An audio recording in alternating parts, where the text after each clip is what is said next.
พวกเราผู้ประสบภัยอุทกภัยนะครับ วันนี้ฝนตกหนัก ดู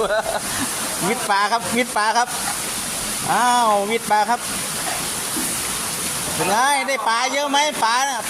มาปล่อยเลย โอ้ยนะตกอย่างแรงครับผมนี่ตายแล้ววันนี้นี่ครับน้ำท่วมที่หลับที่นอนตายเอาไม่อยู่ครับน้ำวันนี้เยอะมาก